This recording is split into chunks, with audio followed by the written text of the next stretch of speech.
हाँ, तो हम इंटेलिजेंस टेस्ट के यूज़ेस देख रहे थे कि कहाँ-कहाँ इस अच्छे तरीके से इसका इस्तेमाल किया जा सकता है। जैसे effective schooling, effective parenting, mental health adding, recruitment वगैरह के कैसे इसका इस्तेमाल होता है और ये कितना ज़्यादा यूज़फुल है। अब देखते हैं कि इंटेलिजेंस में न्यू ट्रेंड्स क्या हैं। देखिए शुरुआत में हमने हॉवर्ड गार्डनर का मल्टीपल इंटेलिजेंस का कंसेप्ट देखा। कुछ साइकोलॉजिस्ट ने सिंगल एबिलिटी बताया है इंटेलिजेंस को, और कुछ साइकोलॉजिस्ट ने मल्टीपल एबिलिटीज़ ऑफ इंटेलिजेंस बताया है। कुछ ने सिंगल एबिलिटी को कलेक्शन ऑफ मल्टीपल एबिलिटीज़ बताया है। और हॉवर्ड गार्डनर ने 9 टाइप्स की इंटेलिजेंस दिखाई है, बताई है कि कैसे आपकी नेचुरलिस्टिक इंटेलिजेंस होती है, स्पेशल इंटेलिजेंस है, बॉडी काइनेस्थेटिक इंटेलिजेंस है, लिंग्विस्टिक इंटेलिजेंस है और म्यूज़िकल इंटेलिजेंस है। ऐसे उन्होंने 9 टाइप की इंटेलिजेंस बताई है। अभी हम देखते हैं कि इंटेलिजेंस में क्या नए ट्रेंड्स हैं। Social intelligence, emotional intelligence and artificial intelligence. चलिए ये एक्टिविटी देखते हैं। Read the following examples. Chetan, a very intelligent adult, fails to cope up with the simple challenges in life. He feels very lonely. His relations with parents, wives, and colleagues are extremely problematic. चेतन एक बहुत intelligent इंसान है, matured बंदा है, adult है, बहुत intelligent है वो, यानी उसका स्कूल का रिकॉर्ड अच्छा रहा होगा, उसकी रैशनल कैपेसिटी अच्छी होगी, लेकिन वो ज़िंदगी के छोटे छोटे चैलेंज को भी फेस नहीं कर पाता है। वो ख़ुद को बहुत तन्हा महसूस करता है और उसके उसके पेरेंट्स के साथ में, उसके वाइफ के साथ में, उसके कलीग्स के साथ में रिलेशन बहुत ही प्रॉब्लमेटिक है। Sagar, a bank manager, has good relations with others, but sometimes he becomes angry without reason and talks rudely to his subordinates. जो सागर है वो बैंक मैनेजर है। बैंक मैनेजर भी ऑब्वियसली वो इंटेलिजेंट होगा, तभी वो ये पोस्ट तक के पहुंचा, लेकिन और उसके रिलेशन भी सबके साथ में अच्छे ही हैं, लेकिन कुछ वक्त वो बहुत गुस्सा हो जाता है। कोई वजह नहीं होती, लेकिन फिर भी वो गुस्से में आ जाता है और अपने सबॉर्डिनेट्स के साथ में बहुत रूडली बात करता है।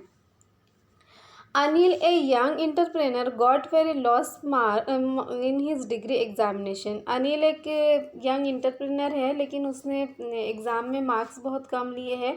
However, by his hard work, excellent communication skills and ability to maintain friendly relation with all, he has become successful in his business and is living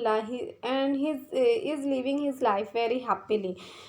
देखो इसको एग्ज़ाम में मार्क्स तो कम मिले हैं, लेकिन उसकी जो कम्युनिकेशन स्किल है, उसके हार्ड वर्किंग की क्वालिटी है और लोगों के साथ में रिलेशन को मेंटेन करने की, सबके साथ में फ्रेंडली रिलेशन बनाने की जो उसकी सलाहियत है, उसकी वजह से वो अपने बिज़नेस में बहुत सक्सेस हुआ है। बहुत कामयाबी मिली है उसको अपने बिज़नेस में और वो खुशी खुशी रहता है।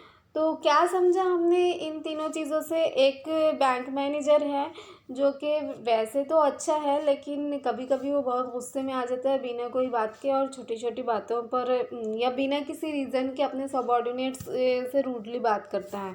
और एक तो अच्छा इंटेलिजेंट है, लेकिन वो लाइफ के छोटे छोटे प्रॉब्लम को फेस नहीं कर पाता, और उसके अपने घर वालों के साथ, अपने फ्रेंड्स के साथ में, किसी के साथ में रिलेशन अच्छे नहीं हैं।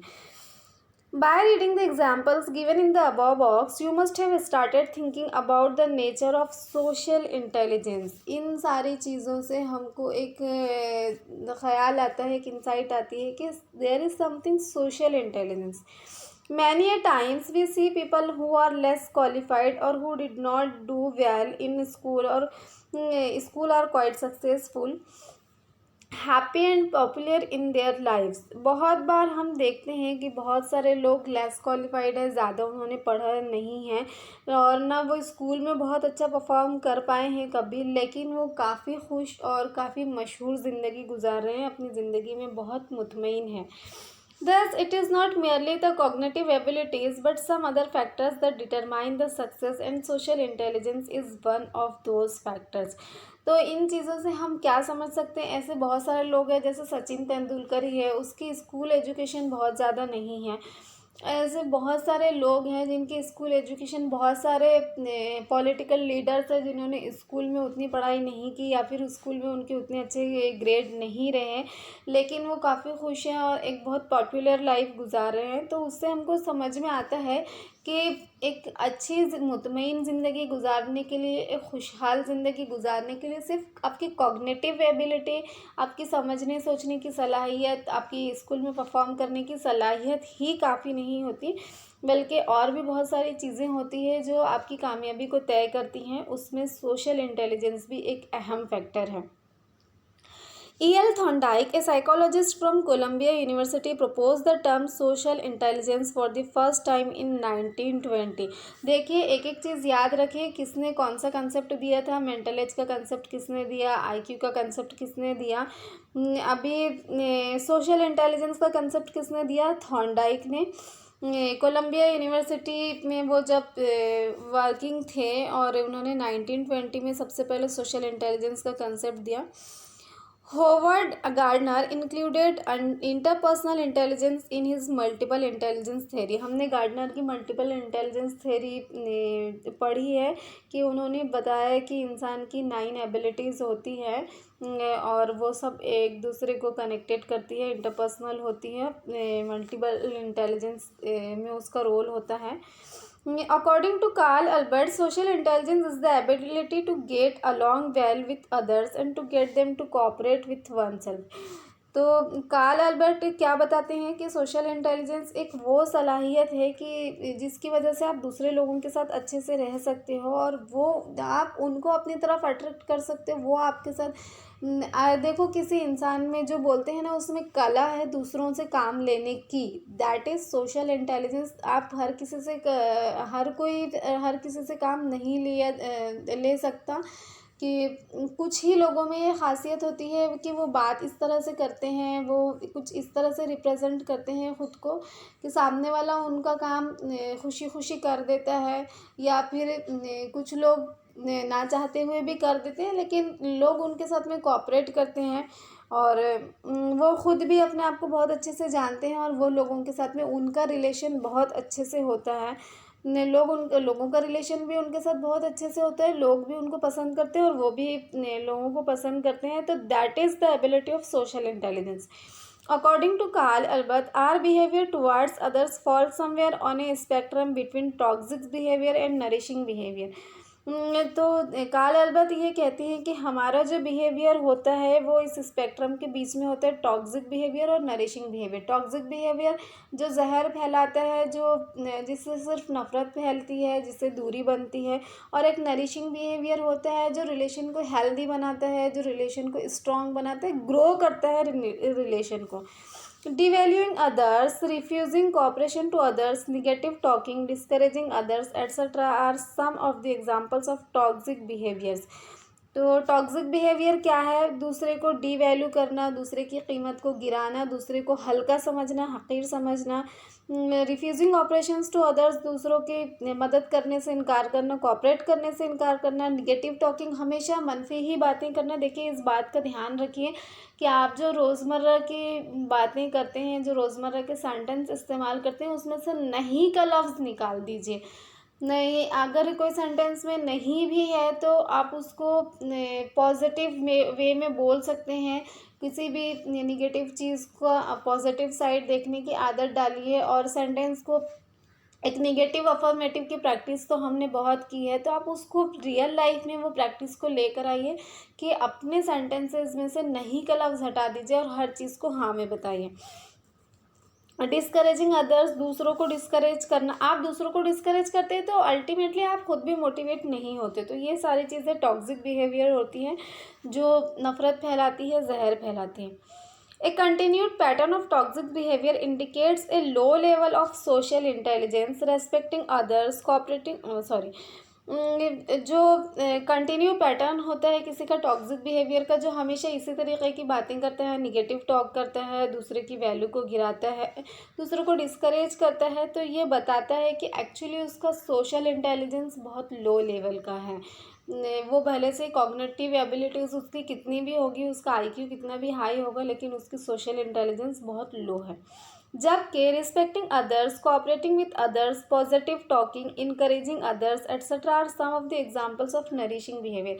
जबकि दूसरों का रिस्पेक्ट करना, कोऑपरेट करना, पॉजिटिव टॉकिंग और एक दूसरे को इनकरेज करना, ये सारी चीज़ें नरिशिंग बिहेवियर की एग्जांपल्स है और ये दिखाती है।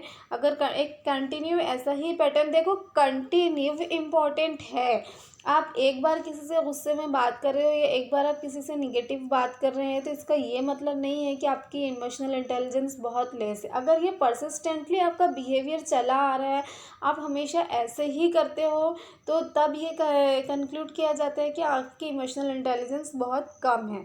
और इसके अपोजिट भी कि आप लोगों के साथ में वैसे तो हमेशा बहुत गुस्से से, बहुत चिड़चिड़ से बात करते हो, हमेशा निगेटिव बात करते हो, हमेशा लोगों को डिस्करेज करते हो, उनको डीवैल्यू करते हो, उनको क्रिटिसाइज़ करके बोलते हो। लेकिन कभी कभी ज्ञान देने के लिए, कभी कभी ख़ुद को दुनिया को अच्छा दिखाने के लिए आप बहुत अच्छी बातें करते हैं, बहुत इनकरेजिंग टॉक करते हो, बहुत पॉजिटिविटी दिखाते हो। तो इसका ये मतलब नहीं हुआ कि आपकी बहुत अच्छी इमोशनल इंटेलिजेंस है, बहुत हाई इमोशनल इंटेलिजेंस है।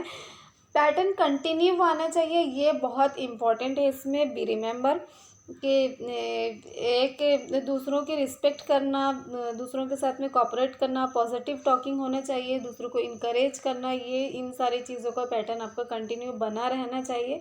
तभी आपकी इमोशनल इंटेलिजेंस हाई हो सकती है। और बी रिमेंबर, आप आपकी इमोशनल इंटेलिजेंस को इम्प्रूव कर सकते हो बाय प्रैक्टिस। तो इसकी आदत डालिए। और वैसे भी रिस्पेक्ट से तो सभी कुछ मिला है। जो सबसे इम्पोर्टेंट एस्पेक्ट होता है आपकी कामयाबी के लिए, आपको ज़िंदगी में कामयाब होने के लिए, मैं सिर्फ आपके एकेडमिक स्कोर की बात नहीं कर रही हूँ कि आपके ग्रेड बहुत हाई आ रहे हैं।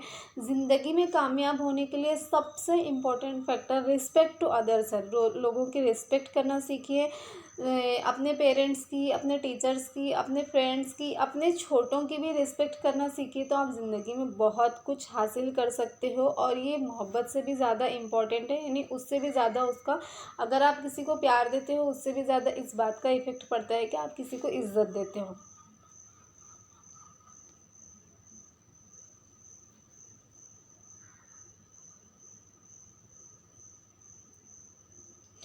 To be successful in a competitive world, all of us face socially, economically, occupationally और academically challenging situations. ज़िंदगी में कामयाब बनने के लिए आज इतनी मुकाबले की दुनिया है, एक रफ्तार है, दुनिया दौड़ रही है, भाग रही है, सब तरफ कंपटीशन है, दौड़ लगी है। तो इसमें हमको भी कामयाब होने के लिए बहुत सारे social, economical, occupational, academical challenges हमको फेस करने पड़ते हैं। बहुत सारी चैलेंजिंग सिचुएशंस आती है। To cope up with these challenging situations effectively, it is very important to be aware of and to manage our emotional reactions in such challenging situations. लेकिन इन सारे चीज़ों, इन सारे चैलेंज के साथ कोप अप करने के लिए, इन सारे चैलेंजेस को इफ़ेक्टिवली हैंडल करने के लिए ये बहुत इम्पॉर्टेंट होता है कि हम ये जानें कि हमें इमोशनली कैसे रिएक्ट करना है। ये हमारे इमोशनल रिएक्शंस को मैनेज करना, उसको मेंटेन करना, ये बहुत ज़्यादा इम्पॉर्टेंट होता है और ये जानना ज़रूरी होता है। John Mayer and Peter Salovey used the term emotional intelligence for the first time. सबसे पहले जॉन मेयर और पीटर सेल्वे ने इमोशनल इंटेलिजेंस की टर्म सबसे पहले दी। Daniel Goleman popularise the concept of emotional intelligence on a large scale. और Daniel का इमोशनल इंटेलिजेंस का कंसेप्ट बहुत ज़्यादा पॉपुलर हुआ। Researchers like John Mayer and Peter Salovey defined emotional intelligence as the ability to perceive and monitor one's own and others' emotions, to discriminate among them, and to use the information to guide one's thinking and action. तो John Mayer और Peter सेल्वे जिन्होंने सबसे पहले intelligence का concept दिया था, उन्होंने इसको कैसे डिफ़ाइन किया है कि खुद के इमोशंस को मॉनिटर करना, खुद को मॉनिटर करना, दूसरे की इमोशंस को मॉनिटर करना और इसको डिस्क्रिमिनेट करना, इंफॉर्मेशन को, और ये जो इन्फॉर्मेशन मिली है उसको यूज़ करना सही से, हमारे थिंकिंग और एक्शन को डिसाइड करना, सामने वाले की थिंकिंग एंड एक्शन को डिस्क्रिमिनेट कर पाना, और उसको मॉनिटर कर पाना, ये सारी चीज़ें आपकी इमोशनल इंटेलिजेंस बताती हैं। They presented an ability based model of emotional intelligence and defined emotional intelligence as a set of following cognitive abilities. उन्होंने इमोशनल इंटेलिजेंस के लिए एक वो सेट बताया, कॉग्निटिव एबिलिटीज़ का सेट बताया है कि इमोशनल इंटेलिजेंस में क्या क्या चीज़ें इंक्लूड होती हैं। तो वो हम नेक्स्ट वीडियो में देखेंगे।